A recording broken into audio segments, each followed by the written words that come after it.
Big Boss third week nominations. సీతకు nominate అయిపోయింది పాపం. సీత తన బ్రేకప్ స్టోరీ ఒక 5 years రిలేషన్షిప్లో ఉండి తన బ్రేకప్ అయిపోయానని ఒక వీకెండ్ ఎపిసోడ్లో చెప్పారు. దీనివల్ల తనకి కొంచెం ఓటింగ్ ఎక్కువ పడే ఛాన్సెస్ హైగా ఉన్నాయి. అండ్ పృథ్వీరాజ్ ఎలాగో సీరియల్ యాక్టర్ కాబట్టి కొంచెం ఫ్యాన్ ఫాలోయింగ్ బేస్ ఎక్కువ ఉంటుంది. And Yashmika last week Yashmika చేసిన కొన్ని యాక్షన్స్ జనాలకి నచ్చలేదు, కొంచెం నెగిటివ్ అయిపోయింది. చూద్దాం ఎలా ఓటింగ్స్ పడతాయో ఈ వీక్. మణికంఠ ఫస్ట్ బాగా ఏడ్చాడు, తర్వాత బాబు బంగారంలా తయారయ్యాడు. ఫస్ట్ వీక్ ఉన్న మణికంఠకి ఇప్పుడున్న మణికంఠకి చాలా చేంజెస్ వచ్చాయి. చూద్దాం. ఫుల్ ఆపోజిట్ బిహేవియర్ అయిపోయింది అండ్ మంచిగా ఛాన్సెస్ కూడా ఉన్నాయి.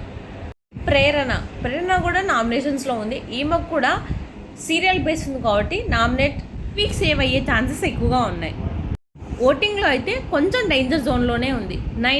నైనిక వచ్చేసి ప్రేరణకి సీరియల్ యాక్టర్స్ బాగానే ఓటింగ్ చేస్తారు.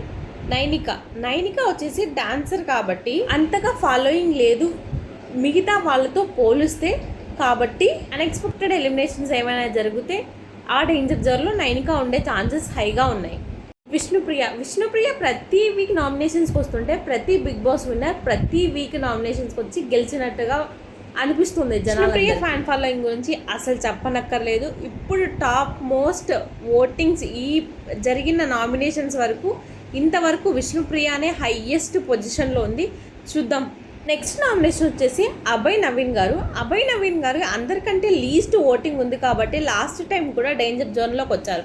కానీ శేఖర్ భాషా గారు నామినేషన్లో ఉన్నారు కాబట్టి అందరు సేఫ్ గేమ్ ఆడి తనకు బాబు పుట్టాడు, నువ్వు వెళ్ళి చూస్తే తండ్రిగా బాగుంటుంది అనేసి సేఫ్గా అందరూ పంపించారని జనాలందరూ అనుకుంటున్నారు.